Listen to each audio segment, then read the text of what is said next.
ਵਾਲੇਕੁਮ ਆਮੀ ਪਿੰਡ ਵਾਲੇ ਸੁਣਾਓ ਕੀ ਹਾਲ ਹੈ ਠੀਕ ਠਾਕ ਹੋ। ਅੱਛਾ ਜੀ ਅਸੀਂ ਅੱਜ ਦੁਬਾਰਾ ਤੁਹਾਡੇ ਅੱਗੇ ਹਾਜ਼ਰ ਹੋਏ ਹਾਂ ਸ਼ੌਕ ਦੇ ਹਵਾਲੇ ਨਾਲ, ਕਿਉਂਕਿ ਤੁਹਾਨੂੰ ਪਤਾ ਮੈਂ ਸ਼ੌਕ ਦੇ ਹਵਾਲੇ ਨਾਲ ਵੀਡੀਓ ਬਣਾਉਣੀ ਹੁੰਦੀ ਤੇ ਖਾਸ ਕਰਕੇ ਕੋਸ਼ਿਸ਼ ਹੁੰਦੀ ਹੈ ਆਪਣੇ ਪਿੰਡ ਦੇ ਹਵਾਲੇ ਨਾਲ ਵੀਡੀਓ ਬਣਾਈ ਜਾਏ। ਤੇ ਅੱਜ ਮੇਰੇ ਨਾਲ ਮੌਜੂਦ ਹੈ ਇਤਸ਼ਾਮ ਮਨੀਰ। ਠੀਕ ਹੈ ਜੀ, अस्सलाम वालेकुम। ਇਤਸ਼ਾਮ ਕੀ ਹਾਲ ਹੈ?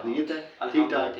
ਅੱਛਾ ਜੀ, ਅੱਜ ਇਤਸ਼ਾਮ ਨਾਲ ਅਸੀਂ ਆਪਣੇ ਜਿਹੜਾ ਇਹ ਸ਼ੌਕ ਕਰ ਰਿਹਾ ਹੈ ਇਹਦੇ ਕੋਲ ਪੁੱਛਾਂਗੇ ਕਿਹੜਾ ਸ਼ੌਕ ਕਰ ਰਿਹਾ ਹੈ। ਠੀਕ ਹੈ ਜੀ, ਅੱਜ ਤੁਸੀਂ ਦੱਸੋ ਜੀ ਕਿਹੜਾ ਸ਼ੌਕ ਕਰ ਰਹੇ ਹੋ ਤੁਸੀਂ?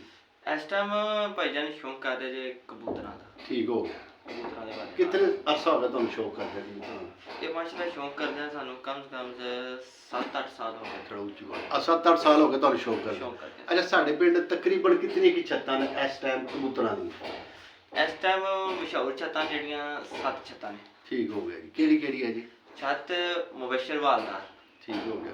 ਅਲੀ ਆਦਰ ਵਾਲਦਾਰ, ਅਬਦੁਲ ਗਫੂਰ, ਉਸਮਾਨ, नासर, चाचू मुनव्वर, हसनैन। ठीक हो गया। ये कितनी छत्तां बन जांदियां ने? ये 7 छत्तां बनदियां। 7 छत्तां ये तकरीबन बनदियां जी 7 छत्तां ਜਿਹੜੀਆਂ ਇਸ ਟਾਈਮ ਬੰਦੇ ਸ਼ੌਕ ਕਰ ਰਹੇ ਨੇ। ਠੀਕ ਹੈ ਜੀ। ਔਰ ਉਸ ਤੋਂ ਬਾਅਦ ਸਾਡੇ ਪਿੰਡ ਦੇ ਵਿੱਚ ਇੱਕ ਹੋਰ ਨਵੀਂ ਇੰਟਰਵਿਊ ਹੋਈ ਹੈ, ਉਸ ਬੰਦੇ ਦੇ ਵੀ ਬਹੁਤ ਅੱਛੇ ਕਬੂਤਰ ਨੇ। ਠੀਕ ਹੈ ਜੀ। ਉਹ ਤੁਸੀਂ ਜਿਤਨੇ ਸ਼ੌਕੀਨ ਆਏ ਹੋ ਕਬੂਤਰਾਂ ਦੇ ਪਿੰਡ ਵਾਲੇ ਉਹ ਵੀ ਤੁਸੀਂ ਕਮੈਂਟ ਕਰਕੇ ਜ਼ਰੂਰ ਦੱਸਣਾ ਹੈ ਵੀ ਉਹ ਬੰਦਾ ਕਿਹੜਾ ਜਿਹਦੀ ਨਵੀਂ ਇੰਟਰਵਿਊ ਹੋਈ ਹੈ। ਔਰ ਦੂਸਰੀ ਚੀਜ਼ ਸਾਡੇ ਪਿੰਡ ਦੇ ਵਿੱਚ ਇਸ ਟਾਈਮ ਸਭ ਤੋਂ ਅੱਛੀ ਛੱਤ ਸਭ ਤੋਂ ਅੱਛੇ ਕਬੂਤਰ ਕਿਸ ਬੰਦੇ ਦੇ ਨੇ ਇਹ ਤੁਸੀਂ ਕਮੈਂਟ ਕਰਕੇ ਸਾਨੂੰ ਲਾਜ਼ਮੀ ਦੱਸਣਾ ਹੈ। ਠੀਕ ਹੈ ਜੀ।